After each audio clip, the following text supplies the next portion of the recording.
Ladies and gentlemen, welcome to the Ryan the Ride Mechanic channel. How the heck are you doing today? Alright, today's video. This is not a Blue Yeti microphone, it's just a knockoff that I got from Amazon.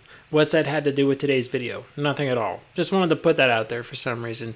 Today's video, we're looking at a video that's coming to us from the roller coaster channel Walter and Claude. Before you see it, you should just know... It was big! That's what she said. Sorry. It's steel and... It was all wiggly!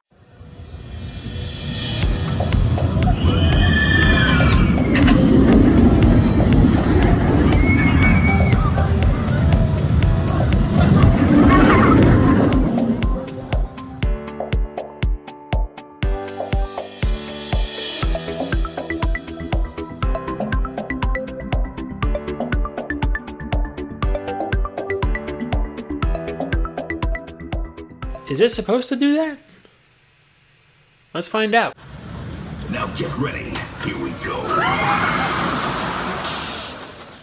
Welcome to the channel. If this is your first time here, make sure you like, subscribe, turn on notifications for the channel, all that stuff. It does help me out. I do appreciate it. Alright, today's video we're going to be talking about structures, moving, roller coasters, bending, all that sort of stuff. So the question we have is obviously, is it supposed to do that? The answer is yes, they are supposed to do that. That's just deflection in the structure. That's a normal thing for all the rides. So how much are they supposed to move? Well, that's a much more complicated answer, and it's not one that's easy to answer, and it's not quite universal. It's a lot of math and engineering behind it. Most all the rides out there aren't built extremely solid. They are built to flex and move around.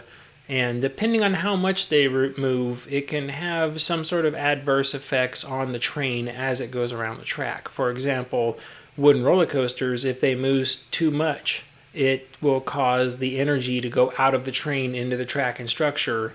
And once the structure absorbs that energy too much by moving around, it basically takes it away from the train and slows the train back down, and then you could run into a situation where it might valley. For steel roller coasters, structures that bend too much can put excessive force onto the bolted flange connections where the steel track comes together and bolts, and it could cause stress fractures and cracks and bolt snapping and things like that. On the other hand, structures that are too rigid will just crack apart and fail altogether. So rides and roller coasters together are a delicate balance between basically bendy and rigid structures. As a park goer, you can stand around at almost any ride and watch the structure bend and flex as the train goes by. It's not that hard to see, but you need a rigid point, a fixed point in the background to place the structure up against. Most of the problem when you're standing there looking at it is that you have no frame of reference in your view. As you're looking at a roller coaster, you can look at it and see the train go through a track element just fine. And you say, well, did the structure move? And you would say, no, it didn't, because I watched it go through the loop and nothing happened. Okay, change your perspective. Instead of looking at the loop from the front, look at it from the side. And then once you look at the loop from the side, you'll see that when the train goes through it, the loop starts waving around and goes back and forth. So a big part about knowing about this is simply knowing where to look to find it. If you can't see it move left and right, you might be able to see it move front to back. It really depends on the ride and where you're watching the train from. Almost anything you could stand there if you're close enough and see the deflection in the structure. I was always quite impressed as I stood at our SLC, and when the train came by the station, I would watch the giant backbone that supported the entire structure with vertical supports only 10-15 feet apart from each other. I'd watch that whole thing sink down as the train came by and then spring back up. Was it a lot? No, it's not a lot at all. It's little, but to watch all that steel flex down as that train went by and then come right back up, that's really interesting to see.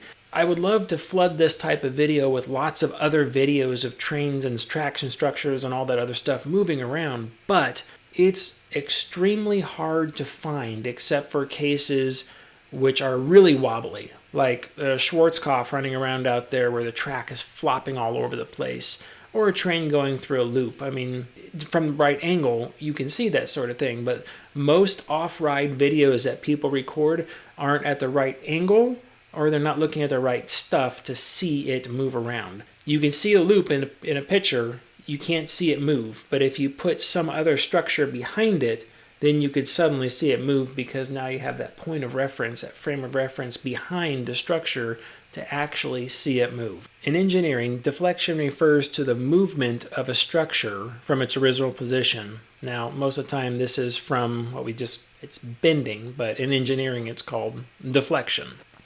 You might have heard me say the phrase, if it doesn't bend, it'll break. A lot of people know that phrase. If it doesn't bend, it'll break, which means that structures that are too rigid have the opposite problem. They will crumble and break apart. Now, a lot of people think of deflection as a bad thing because the structure is moving all over the place. In reality, it's actually a good thing because the structure is efficiently handling the energy of that train, absorbing some of it and giving the rest back to the train so it can continue around the track as it should. If it doesn't, it will absorb all the energy of the train into the structure and cause an overload and then failure in the structure somewhere. A good example of this is in earthquake engineering. I actually came from earthquake country. So in earthquake engineering, they would design structures to be rigid, and then they would do earthquake testing with it and find out that it would fall apart. So they made them even more rigid and they would fall apart, and they made them even more rigid and they'd fall apart. So they found out in this structure development that if they made them flexible, it would absorb the energy and the tower would be able to transmit its energy effectively back down to the ground. It would move, it would sway, and they stopped falling apart. One example I have from all this deflection and movement and stuff was I was climbing our Starflyer from Funtime, and it was a windy day, and we brought the star all the way to the top. I got up on the structure and climbed up into the very top of the thing, and right before I climbed up there, I looked around, and the wind was really blowing, and I just remembered to myself, I was looking all around, and I'm just like, this thing is rock solid. It is not moving anywhere. I mean, I sat there for a little bit and just looked around, and I'm like, this isn't moving at all. This is great. I was curious how bendy the structure was in high winds, and it was pretty windy. I'm like, not bending at all. This is awesome. It's really rigid. I mean, it's big, thick structural steel, of course, all the way up to the top 6 legs of it. I've got a video on how Starflyers are made if you want to watch that one. But I climbed up into our globe, which is a completely enclosed world, a globe up at the very top. And I did my inspection, and before I came back down, I looked down through this little service hatch, which is just big enough for a big guy like me to put my body through.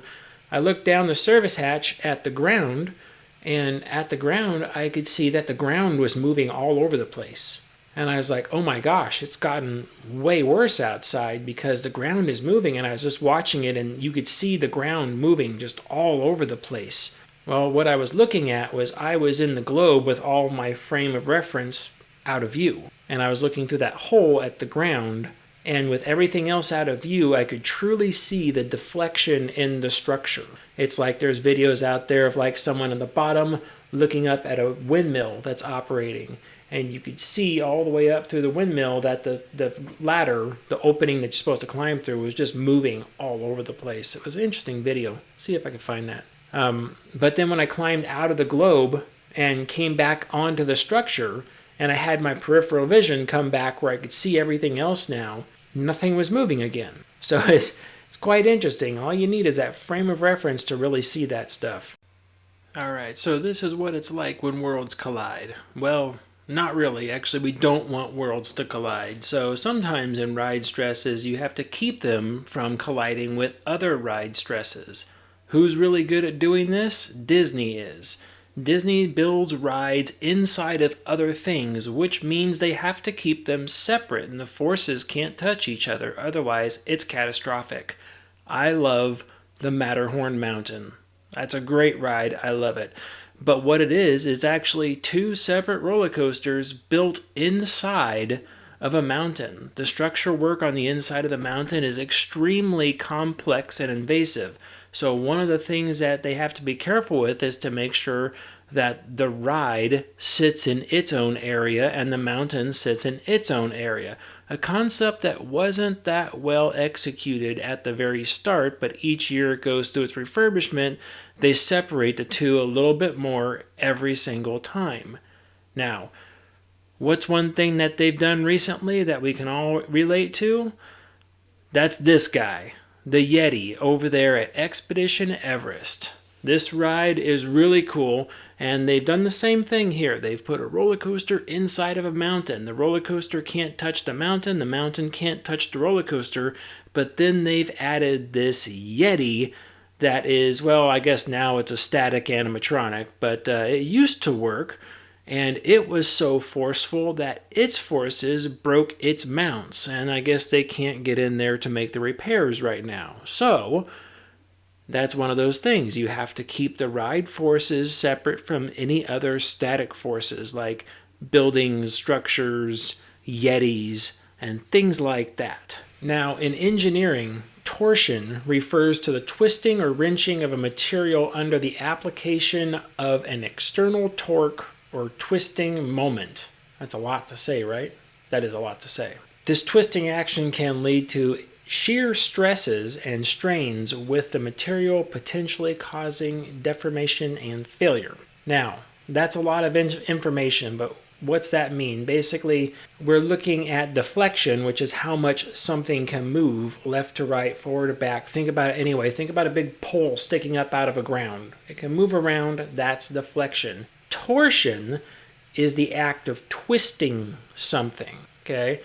When you take a wrench and put it on a bolt and go to tighten that wrench down, in that wrench you are putting torsion into the bolt. Well, the wrench is deflecting. The wrench is actually bending in an arc as I'm pulling my weight down on it. And the bolt is getting torsion. It is twisting in the assembly. So you're getting torsion and deflection at the same time out of there. Torsion is a much more difficult stress to deal with because it deals with more energy wrapped up in different directions. You can also think of it like this. Think about a roller coaster going through a barrel roll. I'm sitting in the seat underneath and the track is rotating above my head. As it rotates, I swing around the track. Well, that moment of rotation as it starts to pull the train 90 degrees off to the side, gravity wants to pull the coach back down. So it was here, it's going to here. So gravity wants to pull this coach back down. So what you get is in this arm that sticks out that's holding the car, you now have torsion in this arm because it's trying to twist. Basically, the ride's telling it to go this way, gravity's telling it to go this way, and it's getting not just deflection, but it's getting a twisting motion from the center. So it's getting torsion at the same time. And that stress has to go through the frame efficiently in order to be safe. If it doesn't go through the frame efficiently, if it creates high spots, then you get stress cracks into the frame. When you take a frame assembly like on a train and you make hard 90-degree angles and you put sharp edges onto stuff, the stress typically accumulates in those edges. These are really hard things to understand. They have SolidWorks models where they do material stress analysis and stuff like that, and you could really see on those things where they say, okay, this much stress and torsion put into the frame. It shows areas that are green where the plate was just able to take that torsion and stress and just move it all throughout the rest of the plate. But then as it came to a corner, the stress gets then yellow and then gets red right around the corner. So they said, well, right in that corner, the material can't handle that. So what do? Well, we put a gusset over the top of it. We take a doubler plate and weld it on the top to make that area thicker. And it takes that bright red area that would have been in the corner and it displaces that out into like just a light yellow, maybe even back into the green all the way around and says, okay, that area is safe there. I went to another park and the engineer was walking us around the park and we took a look at the Vekoma GIB that they had. That ride's since been torn out and torn down and gone. But we took a look at their giant inverted boomerang there, and they were looking at the original coach that had the 4 seats that were kind of shaped. If you looked at it from the bottom, it was kind of shaped like a triangle. You had the 2 front and center, and then the 2 out towards the back. The engineer was talking about the cracks in places that they've had on it. Well, we had cracks develop here, so we add doubler plates, and then the cracks just moved to there. So we added some more fish plates in that area, and then the cracks moved to there. And I was saying, wow, it's like you're just chasing the stress around the thing. And it's like, yeah, kind of, that's the way it goes. But he was saying that it's a thing against the longevity and time versus what's actually done to the ride. So he's like, we're hoping it stops, but realistically the math says, and they pointed to this area, so I can't remember where it was exactly on the frame, but he says the math says that this will be the next area that cracks right here. I'm like, that's interesting. Yeah, so they already knew which areas to watch, and they said this is where it's going to come up if it does come up. I know I get a lot of backlash about that comment because a lot of people would say, why wouldn't you just keep adding stuff to the train? Well, you also got to remember the more plates and doublers and gussets and everything else you add to a piece of equipment, the heavier it makes it. The heavier it makes it, the more torsion you put into it. The more stress goes into the frame. And then all those things that were okay before, they're no longer okay again. So the act of trying to reinforce the frame causes the frame to fall apart faster. It's a really nasty gremlin to play with. That's one of the reasons why when frames and stuff on rides crack, when the manufacturer notices a crack, or maybe they send out a service bulletin, whether it's on a roller coaster chassis, on the roller coaster track, or if it's on a small flat ride. That's why a lot of times the manufacturer simply says to just grind out the crack, weld it, and repair it. They don't say to do anything about it because they don't want to create a different stress that's not already there. So typically what happens, and I've been part of this before, the manufacturer says, okay, grind the crack out and repair it. Okay, we did that. And then it cracked again in the exact same spot. And they said, okay, grind the crack out, repair it, but then put a thicker weld back in. They wanted us to up the size of the weld. So it's like, okay, we did that. And then it cracked again. So then the manufacturer came back and said, okay, what it was 2 arms, 2 sides of an arm, and it had a square gusset between the 2. And we were welding, I'll make this shape like this, we were welding this square gusset in at the bottom of the 2 arms, and it was cracking right where the gusset was on the edge like that. So they said, grind it out, repair it. Okay, we did that. Grind it out, put a thicker weld in there. Okay, we did that. And then the next time, where it was a straight line across there, they said there was too much stress in that area. The material analysis said, no can do, this is all red in this area. They said, grind it out, put the original weld back in, which we did, and then that flat line that was apart right there, they said simply just grind a U into it. A nice smooth U from one side of that weld to the other. We did that.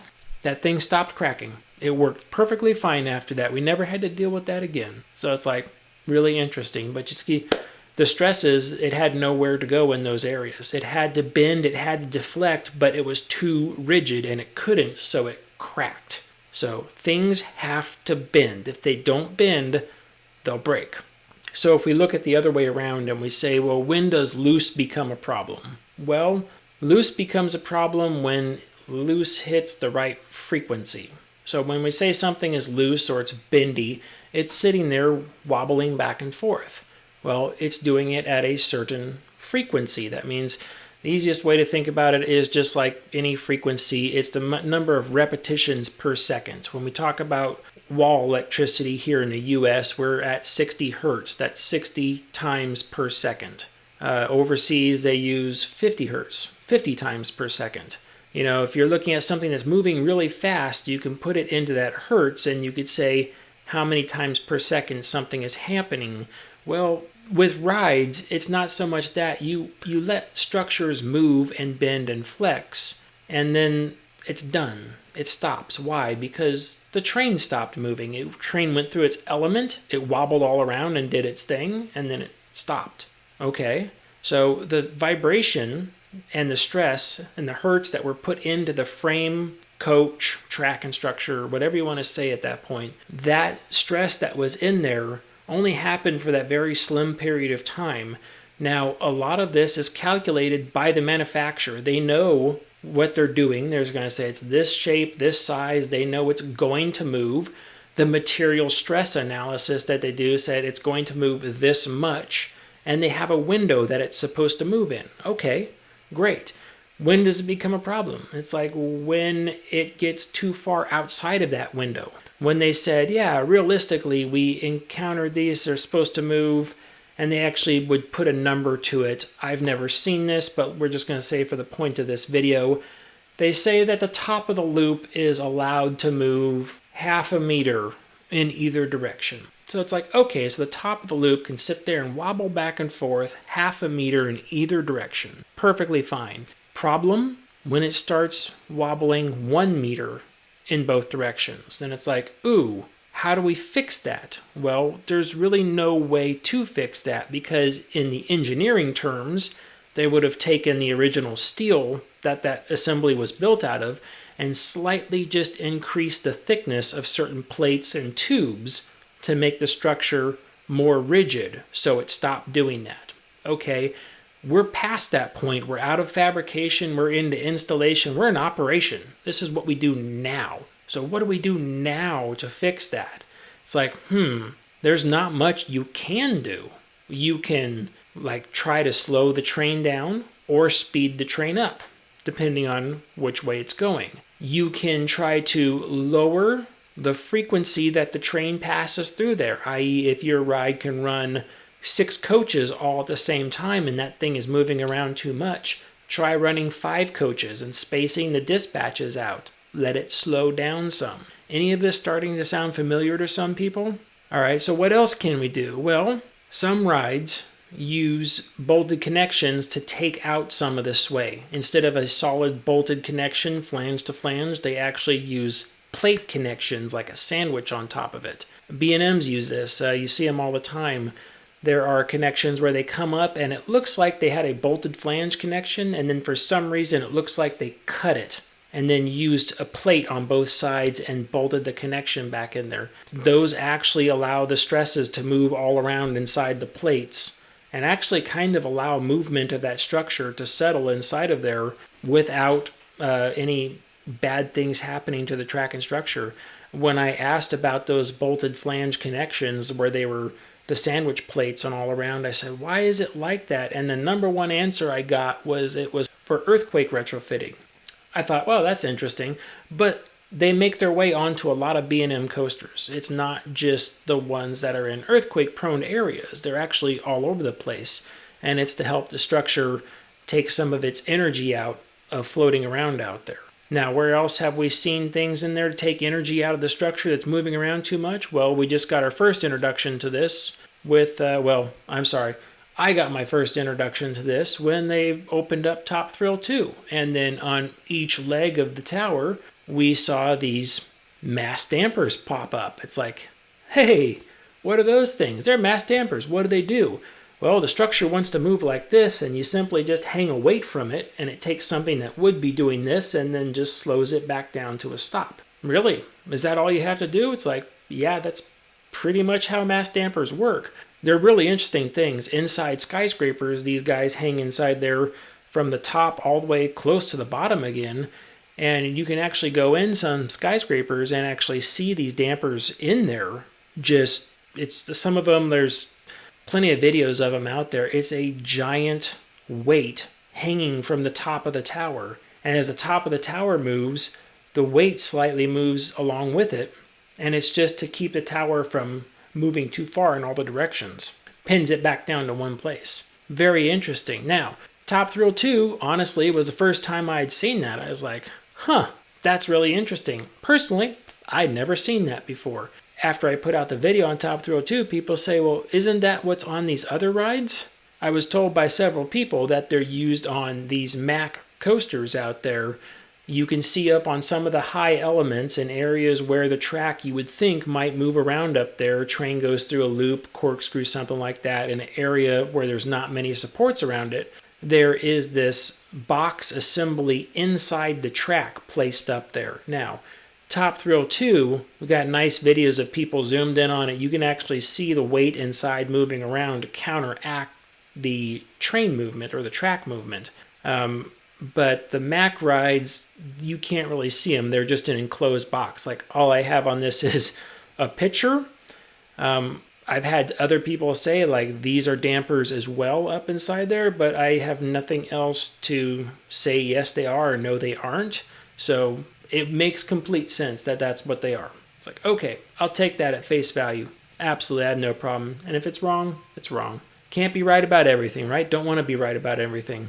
What fun is that? That's not fun at all. The purpose of this channel is to learn stuff. I learn stuff from this channel too all the time. You guys that comment and share stories and stuff like that, you get the most interesting stories and people share the most interesting experiences on this channel. It's really amazing. Whether you watch the video or not, please watch the video. If not, turn it on in the background and just start reading through comments. Just let it go down there. Start reading comments. People share some really interesting stuff. Lots of information out there that's getting shared across this channel. Many, many years of information. I get people talking about rides from way back when. I've got people on here talking about rides that are brand new. I have not stopped learning since I started this channel. It's really amazing. Okay, so what is another form of energy control devices that we see on rides? Well, the next form is actually really simple. They're shock absorbers. In fact, the majority of shock absorbers produced out there and made for rides is made by a company called Endyne. Now, if you've ever worked on a Vekoma boomerang, you know the Endyne name because Endyne shocks are all over the boomerangs. They're on chain dogs, they're on the lifts, they're on the track, they're in the hydraulic system. Like they are everywhere inside Vekoma rides. Vekoma loves to use those Endyne shock absorbers because these shock absorbers are typically used in areas where you have impact. Not everything is gentle, not everything is smooth. Sometimes we have impact in areas. It's like, where would you have impact? One of the first things that comes to mind, a switch track. So a switch track is a piece of track that goes between a left and a right, and it's designed to funnel a train into one track segment. Well, the switch track has to quickly move to the left, quickly move to the right. So a lot of times what they do is they move it quickly, and they allow shock absorbers to actually impact the track and catch it and slow it into its final spot. That way the actuators can just put full power on it and move it to the spot where it needs to be. So you get these shock absorbers, typically made by Endyne, a lot of them are, that will absorb that shock, that impact, and allow that kinetic energy to work its way from the impact back into the track. So you take the impact, turn it, take all that kinetic energy and just softly put it back into the track or into the structure, back into the ground, so things can safely stop. The other place it really comes to mind, if you've, again, boomerangs all over the place, lift 2, where the chain trough drops on lift 2, that has 4 Endyne shocks up there. So you have pneumatic actuators that drop the trough and allow it to drop down, and then it's dropping as fast as gravity will take it, and then to get it safely down to the bottom and slow to a stop suddenly, they use Endyne shocks, 4 of them up there, that slow that trough back down. So it goes fast, hits the shocks, and then goes really smooth back down to the bottom. No cracks in those troughs. Really nice. Those Endyne shocks work great. On the Vekoma train itself, the newer, I shouldn't say newer models, the like mid-year models that came out actually had an Endyne shock behind the chain dog to absorb the ratcheting as the chain dog latched on to lift 2. Now, this was an interesting thing because it's like, it didn't look like the shock did much, honestly. But if you broke the Endyne shock, which, I mean, we would replace ours every couple of months. Like every 2 months, we'd replace an Endyne shock on that ride. When they broke and that shock was not there, if you didn't catch it quick enough, it could literally crack the chain dog. There was such an impact and there was such a hard hammering in that area, it could crack the chain dog. It actually happened to us one time. Endyne shock broke, no one caught it, And then later on in the day, the chain dog broke in half. Completely fractured and ripped in half. Train went up, went to latch onto the lift, made a loud bang, and then just rolled back into the brakes and stopped. It's like, wow, what happened? They said chain dog broke, and we're like, what? What happened? Chain dog broke? So, yeah. And then we did a root cause analysis, and we're like, oh yeah, the shock went out, and it was just a matter of time, and then chain dog broke. Now, we had some other stuff going on there too. The chain dog was out of profile, which was the number one thing that was wrong with that one. When it's out of profile, that means the radiuses and stuff aren't machined properly on the sides, because you do have to grind chain dogs back into profile. So the big contributing factor there was that the chain dog was not in profile for that particular failure. Another thing was I remember the original, on the Intamin Impulse coasters that were the suspended U-shape. Those are really easy to see that track and structure deflecting all over the place up there. All you have to do is stand underneath one of the towers and look up, and you'll see that as the train goes up, whether it's one of the back towers where it's straight and maybe has a stators on it, as it comes down, you could see the tower sitting there and wobbling back and forth. And then on the front tower, as it goes up through that corkscrew and then comes back down, you can see the top of the corkscrew out there wobbling all around in a circle as well. So that's another place you can see some of this torsion and deflection in action.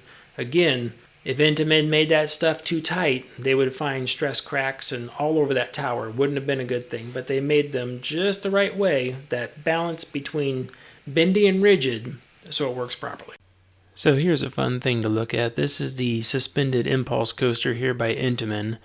If we zoom in really tight and look at these fins, it looks like the train is kind of dancing back and forth, but it's actually not. This is the structure's deflection, actually. As the train is sitting in the home position, there's no brakes holding it, but the structure is actually wiggling back and forth, and it appears that the train is moving. Well, the train standing still, structure is moving. It's a really interesting thing on this ride. I like being able to show this to people, because it's something nobody really sees, and I had to ask the question why it does that. Well, I think that's about it. A little bit of information on structures, bending, and swaying. If you like this video, go ahead and hit the like button down there. If you haven't already, think about subscribing to the channel. I do appreciate all my subscribers.